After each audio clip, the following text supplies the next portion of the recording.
Hi everyone, my name is William Pfister and I'm going to be talking about visual persuasion.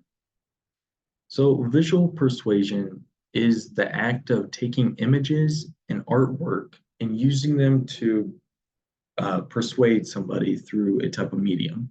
And I'm going to be looking at photojournalism, the media and American culture today, and just how all three of those can alter and shape our view towards different races and ethnicities here in America.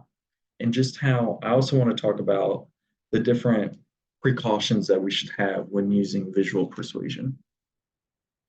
So first off, I want to take a look at the textbook content. You're welcome to open up to chapter 14 and follow along.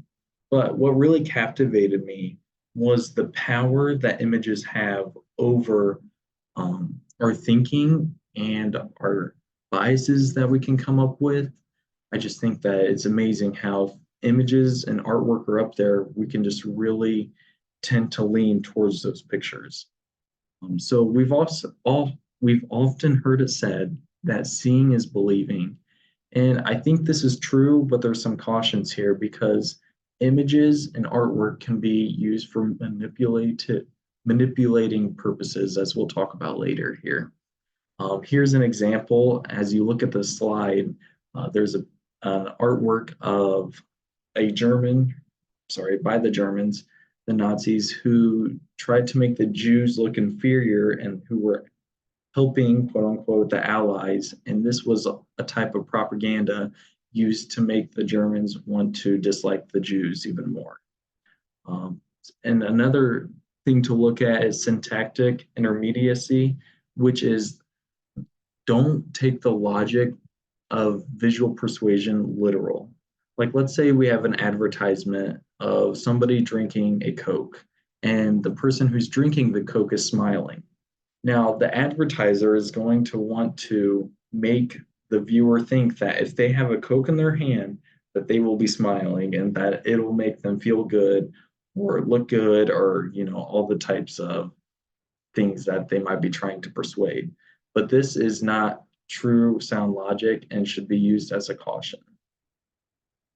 So I want to lay a foundation because I think when looking at race and ethnicity, we need to acknowledge that the USA is becoming more and more diverse with different race and backgrounds. And according to the United States Census Bureau, the diversity in the United States has grown from 54, basically 55% in 2010, all the way up to 61% in 2020. Now, this is a good jump, but a steady climb over the years, and I think we've had a lot of immigration, refugees, and different things to make that climb, and I think it's great. And here to support this is a graph from this source that shows the different counties that are more diverse than others. And this also, I included this image in here because it supports the picture superiority effect, which means pictures are worth more than 1,000 words, as you might have heard. And when I first saw this graph, I thought it was a very useful illustration and wanted to share it with you guys. So I also want to talk about visuals and text. I think this is important because according to ResearchGate, visual persuasion analysis is the article they wrote. Visuals or images attract our attention and our bias.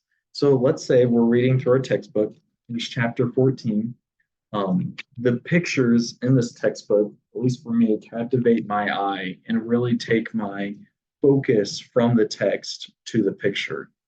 And this is a very good thing, but it can also be a thing of caution or warning because when looking at the pictures, we can create unknown biases in our head.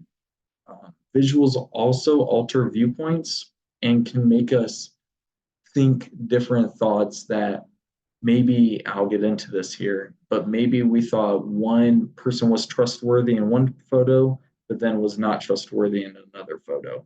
And there's no pictures on this slide for a reason because I have two examples for you guys.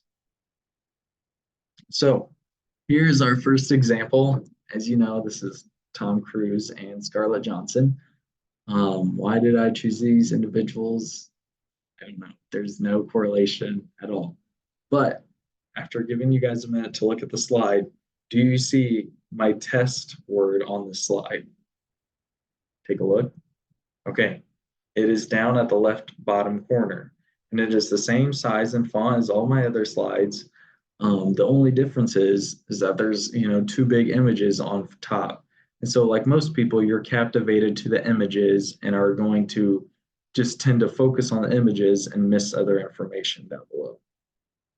So here's my second example. We have another actor, Dwayne Johnson, as The Rock, and here's a nice picture of him smiling. And here is the same character, just him not smiling. So after viewing these two pictures side by side now, do you have different biases based on looking at the images? Are you going to trust him whenever he's smiling versus whenever he's not smiling? This is a big caution and a powerful tool because this gets used a lot in the media and in the politics along, like, let's say there's President Biden or former President Trump, there might be a picture of one smiling and one not smiling, and it just can create different senses of trustworthiness towards these individuals. And the same goes along for different races and minority groups that might be shown here in America. One minority group might be shown smiling and the other not so much. It's just something to be on the lookout for. So lastly, I want to look at this research done here. This is a picture of an African American or here, and it is a blurred, manipulated picture that these researchers did, and they manipulated the picture and asked people to rate the trustworthiness based on the picture. And they did this to prove a point that editing photos can shape ideas. And this is huge because photos can be edited so easily and manipulated through AI and different means that we need to be careful whenever we're looking at different pictures on the web that might try to shape or bend our judgment or trustworthiness based one way or another. This can also create unspoken prejudice, viewing one picture over another. And I know this is kind of an interesting set of pictures, how they're blurred out, but it was just the tools that these researchers were using whenever they were doing their research and analysis. And so I think it can also affect American culture, how we, through normalizing, can get used to looking at different races or ethnicities in a certain way that may not be the correct way. So in conclusion, we know that America is a very diverse country, and I think it is super great. But I think it's also important to note that through images and visual persuasion that we need to treat everyone equally, and that we cannot view one group higher than the other, because all are viewed the same. So that is the end of my presentation, and attached are my references. Charabonia with implicit race attitudes modulate visual information extraction for trustworthiness judgments. That was by Plus One. And then, of course, the Gas and Satir textbook. And then Jensen, etc. With the chance that two people chosen at random are of different race or ethnicity groups has increased since 2010. That was the reference from United States Census Bureau. And then lastly, CO Kaiwan with meta-analysis on visual persuasion does adding images to influence persuasion, and that was by ResearchGate. So I hope you're able to take something home and learn something new, and I want to wish you guys a Merry Christmas.